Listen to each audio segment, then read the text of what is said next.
So let's talk through the leaked points page from Codex Necrons, and talk about what it does and doesn't show us for the points for the faction going forward, perhaps with a couple of intriguing points drops to Reanimators and Necrons on the way, though we won't know 100% yet.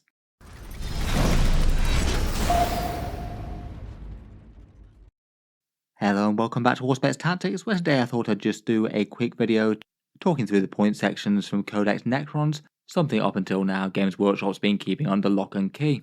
Now, however, it seems to have escaped to the internet and seems to be fairly widely discussed, so no harm in talking about it, and the interesting things that it does and doesn't show about the upcoming Codex. As Games Workshop have shown by the release of the Space Marines and Tyranids codexes, when a codex comes out, the main important things are the rules bits, the actual datasheets, and the detachment rules, and they seem to have had remarkably little changes with FAQs and errata, broadly Games Workshop getting a little bit better at proofreading than they were. The point section, though, has often been a bit of the book that's often been outdated, and in 10th edition Games Workshop really seemed to be embracing digital rules just a little bit more.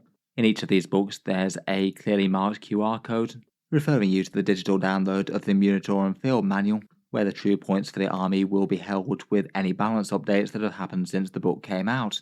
I know it's a very common internet opinion that people don't like the points in the books being outdated when they come out, but on the other hand, I feel like if they are going to make updates, making them digital and free is the best way of doing so, and a big step up from the previous model of asking us to pay for expensive chapter-approved books with just basically big tables of points costs. That did seem like a very dumb way of doing things. With the Space Marine and the Tyranids Codex, basically we've had the Codex and the rules revealed, and then usually shortly before the books went on full sale from gaming stores, Games Workshop did the updated version of the digital download. Overall, I feel like as it goes it's quite a good compromise, clearly directing people to where the updated points from the book are, but still making it actually usable if you just want to use it in isolation, or say if you had it many years on from now and Games Workshop have moved on to other editions of the game. There's still points costs that allow your army to function. The points that have been leaked today from the Codex are the ones from the actual printed book. These have been shared quite widely around online, with them being posted to the Necrontier Reddit not so very long ago, though it looks like that's been taken down. But I have seen the values pop up on other places as well. It's basically a foreign language version of the Codex that an image has been shared. Perhaps the main reason not to be too excited about this is that it's mostly a copy of the original points costs in 10th edition when they came out, so a lot of things reverting back to the points cost that they were prior to the balanced data slate update in September. And basically, at least to my mind, it shows that the Codex was written and sent to the printers before that balance update came out. Otherwise, there wouldn't be so many things that are reverting to those previous points values that came out on 10th edition launch. There'd probably be just new other random ones if they were indeed changes. Basically, this is confirmed that the points cost, at least to my mind, is going to be out of date. Games Workshop will update these, and it will probably look some sort of cross between this and the current digital download points that we have for the Munitor and Field Manual 1.4. I further warped a bit more by any major rules changes. Things that got enormous buffs in the Codex might well see small points increases. I wouldn't be too surprised if the Catan had to pay a little bit more for their big Feel No Pain save. Still though, there are a few interesting differences in the point section that actually I think will happen next with the Codex. As expected, there's a few added and removed datasheets. The regular Lord, Anrakir, Nemesis, Andrek and Vargard Oberon are all gone. The translocation Shroud Overlord is here with his points cost, and perhaps most intriguingly, several units have had slightly different points cost to their Munitor and Field Manual 1.0 costs. A few of them do seem a bit random, but at least a few of them look like they might well reflect the rules changes that those units have had. In this video I thought it could be interesting to talk through a few of the more interesting looking changes, basically anything that's changed from Munitor and Field Manual 1.0, so not necessarily comparing it to the current points costs, but basically the short form is that this page is outdated, the digital download will look different to this one's only more for interest as opposed to being the new points for the Necron Codex, so just to avoid any confusion there. First up for interesting things though was the points cost for the new translocation Shroud Overlord. This is the one that allows you to auto-advance 6 inches along with his squad, as well as goes through enemy models and terrain. His printed points cost in the Codex was 85 points, so the same as the regular Overlord. Seems like he'd almost be considered like a war gear option choice. And I feel like if he does wind up being the exact same cost as the regular Overlord, he probably is going to be very popular. The main advantage of the standard Overlord over him is getting the -1 damage. I think that the big advanced move is usually going to be more relevant. Getting 100% certainty that you can make it to midfield objectives with big durable Necron units is all rather nice. He does have a Resurrection Orb as well, which is probably the most important bit of kit, even with its rules change. And while he does give up things like the option of a Void Scythe or other arcane bits like the Tachyon Arrow, I feel like overall he could be quite a popular pick. Let me know what you think. If his eventual points cost does wind up being the exact same as the Overlord, would you be more tempted to run one of these or run him counts as one of these?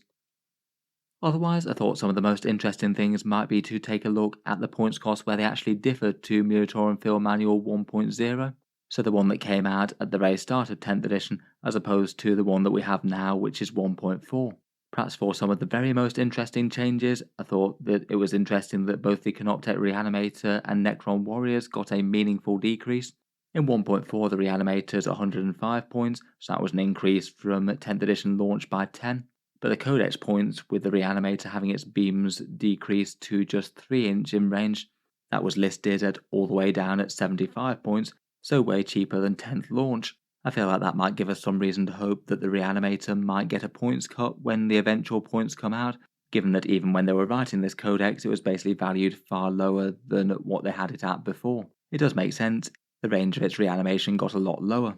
Similarly, for Necron Warriors, they were a unit that did seem just to be heavily nerfed in the codex. Their reanimation boost is far weaker than it was, just allowing you to re-roll the dice rather than getting you up to D3+3 warriors back. And it's interesting that the points cost in the codex was recorded at 100 points, so just 10 points per model basically, as opposed to the 11 or 12 that we've had so far in 10th. Again, I feel like that could make them a bit more palatable. They're not going to be reanimating anywhere near as well as they were. The Gauss Reapers do have less points, but they're still going to be somewhat durable and an interesting big synergy unit that you could use for some mass firepower. I feel like at their current data sheet 10 points seems okay for them. Perhaps they'd be kind of a bit more exciting at 9 points, but then everything could be cheaper, I suppose. Otherwise, for more interesting stuff that I noticed, it was interesting to see the convergence of Dominion being costed at 60 points per one of the fortification rather than having to be locked into buying all three for 255. Really quite a big improvement to the datasheet that you don't have to buy them all in one go, as either way that just feels a bit too much in passive buffing fortifications. Maybe one of them at a critical point in your line might be okay for 60 points perhaps. Their new rule is to give you a 6+ feel no pain rather than boosted reanimation. On the other hand, it looks like the authors of the codex really had no idea how good a Triarch Stalker wasn't. Weirdly, this was 125 points, both at 10th launch and currently, but in the printed codex it's all the way up to 160. I don't know if that's just literally because they think that Scout Move is worth a bit more, but it really has been quite an underwhelming little walker for a while now. I feel like it could be an interesting unit now it's got a boosted heavy Gauss cannon and Scout if you want it at 125. I feel like even then a lot of people are going to overlook it, never mind if it went up due to the Scout rule gain. I would say that those ones are perhaps some of the most interesting, though we'll just quickly go through the other ones that differed from the original Minotaur Field Manual. The Silent King in the Codex was listed at 480 points, so I guess it's not impossible he could increase a bit from where he is now. He did get a much better buffing rule with the reroll ones to hit and wounds. Tomb Blades were listed at 75 points or 150 for 6. They lost a bit of durability for move, shoot, move. I feel like they'd be even more interesting if they did get a bit cheaper. There might be a bit more of a finesse type unit that you have to play a bit more cagey with, as opposed to being at least somewhat durable to small arms. Otherwise, the Doom Scythe was listed at 230 rather than 225. It did get a little bit better with a small boost to its secondary weapon, plus the option to make vehicles and things duck and cover. Not really a huge buff, I feel like that's a bit borderline at just plus 5 points really. Scorpet Destroyers were recorded at 120 here rather than the original release 110 or the current field manual's 100. Hopefully they don't get a points increase. I feel like the reroll rule that they got actually gets them to somewhat okay, where they have been a bit lacking before. Locust Destroyers seem to get a similar points bump here. Again, probably a unit that's absolutely fine to stay at 30 points and not go up. And I'm a bit unsure as to why Triarch Praetorians seem to be listed at higher here. The original field manual had them at 135, which felt very overcosted, as Games Workshop did seem to charge a bit of an unusual premium on jump melee infantry at the start of 10th. The printed Codex points had them going up to 140, again seems a bit unlikely in the context of a nerf to their particle blasters. The monolith and the obelisk were both recorded as increased, maybe a little bit weird in comparison with the Tesseract Vault that looked like it was the same as the original points. That one would seem like a very bizarre combination of changes, given that the Tesseract Vault got by far the best buff, getting a big 2 powers of the Catan rather than 1. Otherwise, the Transcendent Catan is very minimally different to original 10th releases. I guess it's got the 5+ Feel No Pain now, though it wouldn't be able to take the Sempiternal Weave. Imitate the Stormlord was 110, a bit up there, and Illuminor's Eras was 210, will be up from now but down from release. And there were a few other minor fiddlings around of different characters. Psychomancer went up a little bit while getting some good abilities, and the Royal Warden, Locust Lord, and Catacomb Command Barge all were very minimally altered.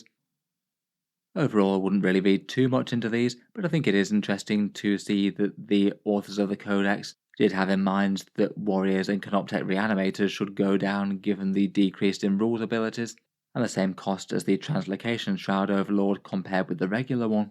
Otherwise, some sections that were unchanged since the first release of 10th edition Necrons were the other Catan, Wraiths, and Lichguard.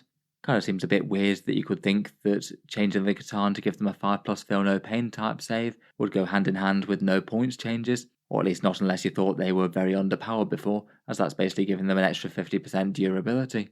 Will be interesting to see if they go up or not. I feel like the Nightbringer getting massive extra damage on his melee plus being way tougher could be a fairly potent combo. Otherwise, would be nice if Wraiths did hold steady at their 110, the Codex points and all the index ones before them were unchanged. Definitely feels like a unit that Games Workshop could have helped with buffs as they did. And Lichguard were recorded at 95 points per 5.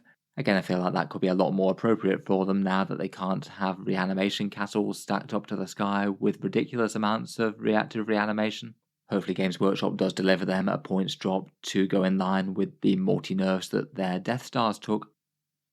In any case, let me know what you think though. Just a few interesting bits there, though I certainly will cover the full Necron points cost when we do get them. I'll hopefully aim to make a breakdown video of each Minotaur and Field manual cost, and talking through that with any datasheet changes at the same time, so feel free to subscribe to Auspex Tactics if you'd like to see that.